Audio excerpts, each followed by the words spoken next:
Okay, you don't have to say anything, but it may harm your defence if you do not mention, when questioned, something later on in court.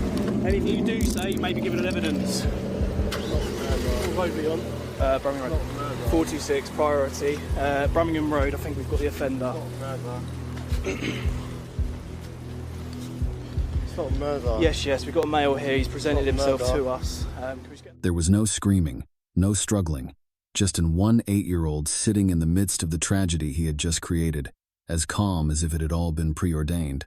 This was not a break-in. This was not a violent confrontation.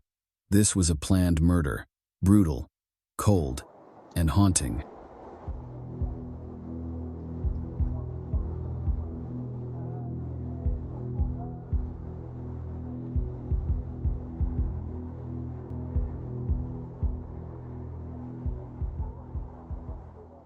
On the 13th of September, 2024, Luton police were called to the Lee Bank apartment complex after a garbled emergency call. Hiya, yeah. Sorry, I'm a bit rattled. Upstairs, just gone up to knock on the door, sorry. I heard a massive bang, sounded like a gunshot. When they arrived, they entered a small 9th-floor apartment and found 3 bodies lying in pools of blood, with weapons strewn about, a shotgun, a knife, and several warm bullet casings. Sitting in the middle of the apartment was Nicholas Prosper, the eldest son in the family. He didn't try to run away, didn't deny his guilt. He just sat there, repeating an incomprehensible phrase over and over again. This isn't murder. It's just something that had to happen. But the crime at the apartment was just the beginning. On Nicholas's computer, police found a plan for a mass shooting at a nearby elementary school written out in the style of a script for a bloody show. The case began in a single-family home, where the 3 victims lived together in a 9th-floor apartment, the scene of the massacre.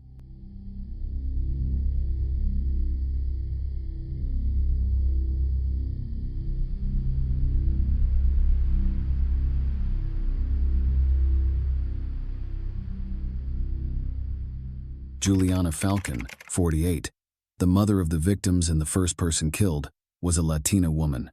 She worked as a nurse at a care home for the elderly in Luton. To her neighbors, Juliana was a calm, hard-working woman who always put her children first. Raising 3 children alone after her husband left the family, she became the sole breadwinner, both financially and emotionally. Kyle Prosper, 16 years old, is the second son. He is in grade 11 at the local high school. Active, loves sports, and often plays basketball with friends in the apartment complex. He is considered to have potential, is sociable, and is the only connection between family members. Giselle Prosper, 13 years old, the youngest daughter, was the best student in her class. She was introverted but easy to get along with, loved books and music. In the eyes of her teachers, Giselle was polite and full of promise. Her death was the most painful part of this tragedy, a life so young. The perpetrator, Nicholas Prosper, the eldest son, had just turned 18. He lived in this house, but had long been estranged from his family. There was no criminal record or obvious signs of violence, but Nicholas had been bullied in high school, lived a withdrawn life, and had barely interacted with anyone outside of school. In recent years, he had shown signs of depression, often isolated himself, and spent most of his time in front of the computer. No one noticed, and no one intervened.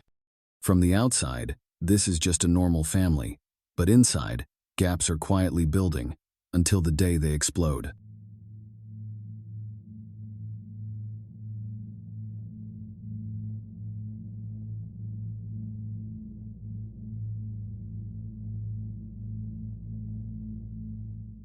The Prosper family were a typical single-parent family in a working-class neighborhood in Luton. Life was not well off, but stable. Juliana, the mother, was the main support for her 3 children. She worked the night shift at a nursing home, often away from home, but still made sure her children were educated and well-fed. Nicholas, the eldest son, used to be a good kid, quiet but polite. He was not as good at sports as Kyle, nor as active as Giselle, but he never caused trouble or broke any rules in school. However, from puberty, Nicholas began to change. He rarely appeared at family meals, avoided conversations, and gradually withdrew from all community activities. His studies declined significantly. By the end of the 11th grade, Nicholas had dropped out of school completely. No one in the family reacted strongly. Everyone was busy with their own lives, and Nicholas's silence seemed to have become the new normal. In his locked room, Nicholas spent most of his time playing violent video games, surfing extremist forums, and writing a personal blog where he poured out his depressing thoughts, his hatred of society, and his obsession with revenge plans. No one read his blogs, no one asked why he skipped school, and no one knew that, while they slept, Nicholas was secretly plotting to kill his own family.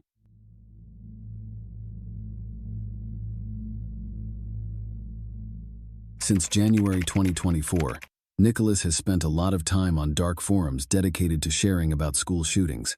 His account left many visits to archives of massacres such as Columbine, USA, 1999, and Dunblane, Scotland, 1996. He studied the planning, the weapons, and the psychology of the perpetrators. From passion, Nicholas became obsessed, to the point of calling himself a successor. In May 2024, Nicholas began sketching out a plan to attack his old elementary school, where he had been bullied as a child. On a student notebook, he drew a diagram of the classrooms, emergency exits, camera locations, and recess times. At the same time, he began collecting weapons. In July 2024, Nicholas used fake documents to purchase a Nico 12-gauge double-barreled shotgun through an illegal arms dealer. He also purchased dozens of bullets and hid them all in a homemade wooden crate under his bed.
During this time, Juliana, his mother, felt something was wrong. She knocked on her son's door many times, asking what he was doing, why he wasn't at school, why he locked the door all day. Nicholas didn't answer, just kept quiet. The atmosphere in the house became increasingly cold and heavy. Although she tried to approach, Juliana was completely helpless before the invisible distance that was growing between her and her eldest son. In August 2024, Nicholas began a new diary, entirely in italicized, even handwriting, as if he were deliberately planning. In it, he listed steps, dates, and targets, starting with his own family. Day X, I'll kill Mom, then Kyle, then Giselle, then the primary school show. I'll be the name England remembers. At the same time, he made short videos, holding a knife and a shotgun, standing in front of the camera, talking about his hatred for useless children, criticizing society, and calling his family an unbearable burden. Some of the videos were uploaded to anonymous platforms a few days before the incident, with the strange title, Phase Zero, Cleaning House.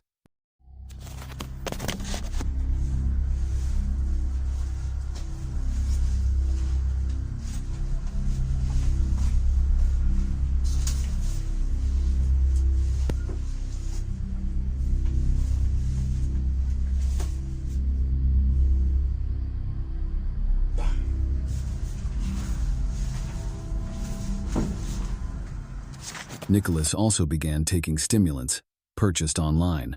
Witnesses said he would sometimes lie awake at night, talking to himself, or stand for hours on his balcony staring at the playground. In early September, Juliana found a locked wooden box in Nicholas's room, but was denied an explanation. She once told a colleague that she was concerned about Nicholas, but didn't know what else to do. Any attempts to connect with him were rebuffed, and he even became angry and broke things. During the final weeks, number 903 on the 9th floor seemed to be a ticking time bomb. No one knew exactly when it would go off, but for Nicholas, the moment had been chosen long ago.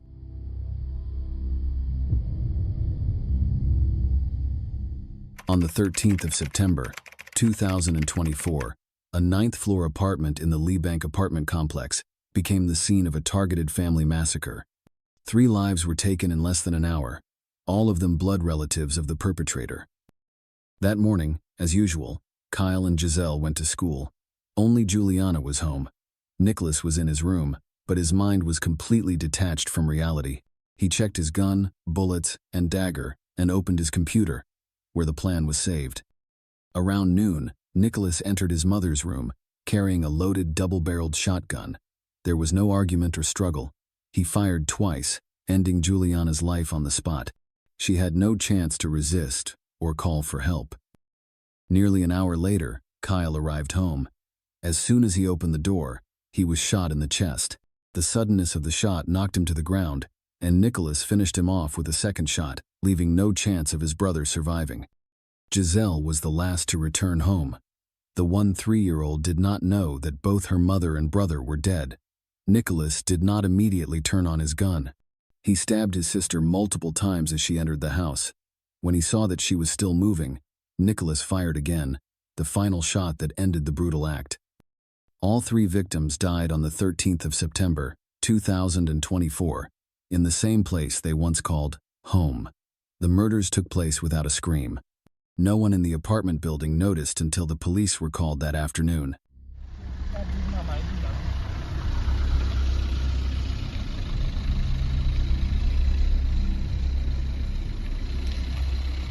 As the police approached, Nicholas Prosper sat motionless in front of the apartment door, his hands covered in blood. He did not resist, did not say much, only repeated one cold sentence: "This is not murder. This is what needed to happen." Okay, you don't have to say anything, but it may harm your defence if you do not mention, when questioned, something today to rely in court. Anything you do say may be given as evidence.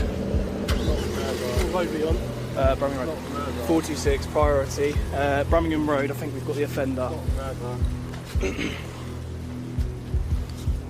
It's not murder. Yes, we've got a male here. He's presented himself to us. Can we just get another unit down here? On the afternoon of the 13th of September, 2024, no one in the Lee Bank apartment complex noticed anything unusual.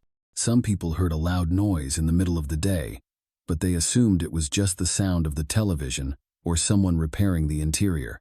It was not until around 5 p.m. that day that the tutoring center called the family when Kyle and Giselle did not show up for class as usual. After several unanswered calls, the school took the initiative to contact the police, citing unable to contact and safety concerns. When the police arrived, the apartment was still locked. There was no noise inside. After verifying the information, the Rapid Response Unit decided to break down the door to check. Upon entering, the police were confronted with a clear scene of death. 3 bodies were found in different locations in the apartment. Nicholas Prosper, the only surviving perpetrator, was still sitting there, not resisting or making a sound.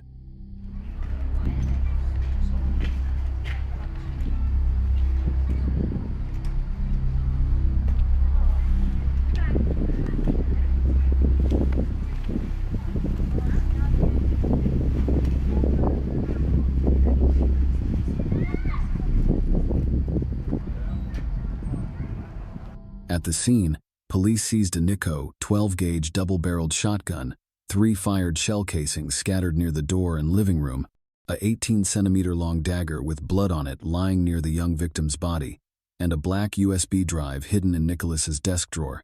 The data on the USB drive contained a plan to attack an elementary school titled, 'Phase 2, including a diagram of the classroom, a timetable, camera locations, and a list of students in order of priority for attack. In addition, police seized a notebook, a personal laptop, and several printed diaries stored in a wooden box under the bed, all of which were sent to the Digital Analysis and Psychological Profiling Department. Autopsy results showed that Juliana Falcon died from 2 gunshot wounds to the chest at close range, with acute blood loss and no signs of life when discovered. Kyle Prosper was shot once through the neck, the bullet destroying the trachea and carotid artery, causing almost instant death. Giselle Prosper suffered multiple stab wounds to the chest and abdomen, damaging internal organs, and was then shot once in the head to finish her off. All 3 bodies had no signs of scratching or self-defense, consistent with the assumption of being attacked suddenly and being unable to react. The time of death for all 3 victims was determined to be between 12 o'clock and 1 p.m. on the 13th of September, 2024. At the police station, Nicholas admitted to the whole incident and said that everything was planned in advance.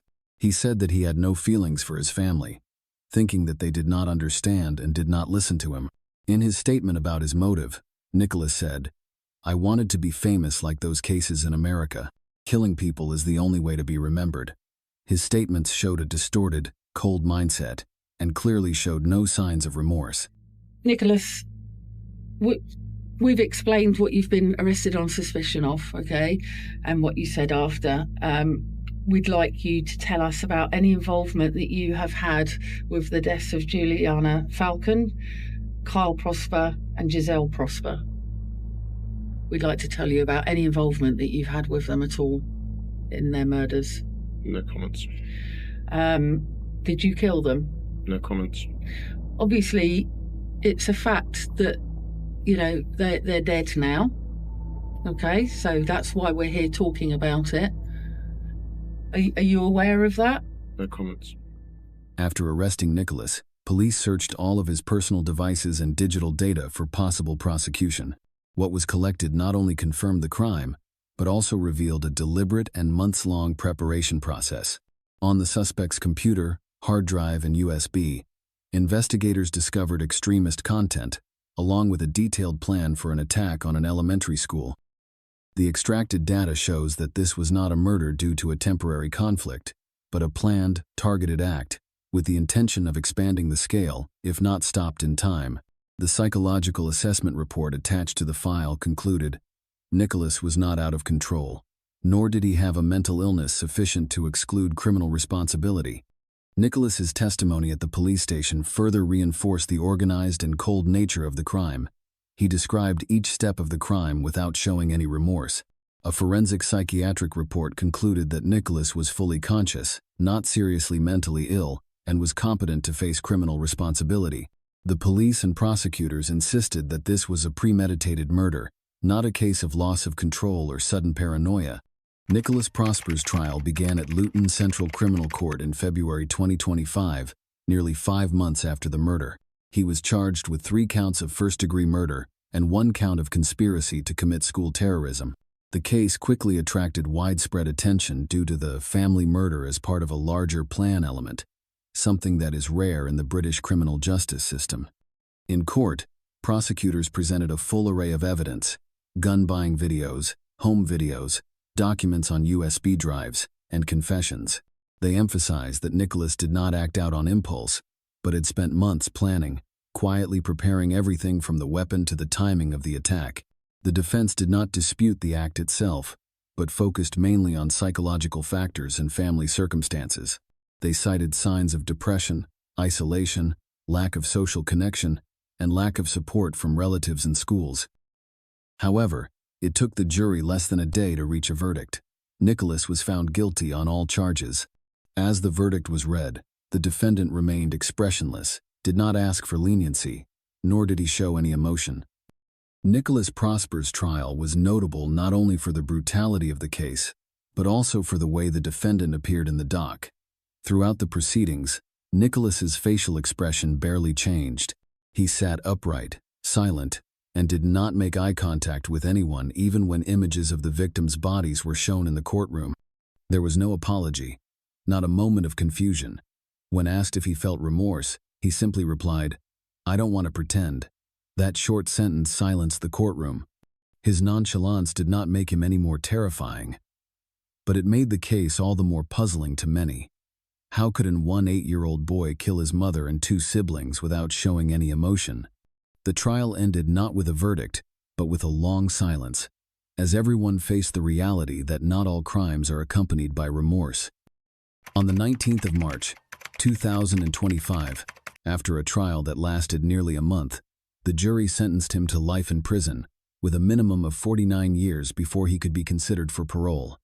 The court also acknowledged the prosecution's request for a whole life order, meaning a life sentence without the possibility of parole, but rejected it because Nicholas was only 18 at the time of the crime. Nicholas Prosper, you are 19 years old. On the 24th of February 2025, you pleaded guilty to purchasing a firearm without a firearm certificate on the 12th of September 2024. The murders of your mother, Juliana Falcon, your sister, Giselle Prosper, aged 13, and your brother, Kyle Prosper, aged 16, early the following day, possession of a firearm with intent to endanger life, and possession of a bladed article. The increase I impose is the least possible in all the circumstances. There is no mitigation beyond those matters I have already taken into account. On count 1, the sentence is 3.5 years custody concurrent. On each of counts 2, 3, and 4, I impose concurrent sentences of custody for life with a minimum term calculated from 49 years, from which the time you have already spent on remand must be deducted. Counsel have calculated this as 188 days. If that is incorrect, the case must be listed so it can be corrected. The sentence on those counts is therefore custody for life with a minimum term of 48 years and 177 years concurrent. The immediate backlash to the verdict was intense. Hundreds of social media posts, letters from readers, and television discussions expressed outrage. Many argued that Nicholas should be given an absolute life sentence because of the particularly cold and vicious nature of the crime. Some called the sentence unnecessarily lenient toward a calculating killer. From beginning to end, Nicholas Prosper never cried. He did not scream, did not justify, did not shake his hands when recounting each step of the murder of his mother and 2 siblings. But it was that silence, that coldness, that made society panic. This is not just a family massacre. It is a stark warning about the silent deterioration of the youth psyche, when isolation, lack of emotional support, and obsession with virtual worlds go unaddressed. Nicholas did not kill out of a momentary rage. He killed because he believed that killing was the only way to not be forgotten. And it was society, where no one saw, no one listened, that let a teenager slide into that abyss. Silence can kill, and in this case, it killed 3 innocent lives.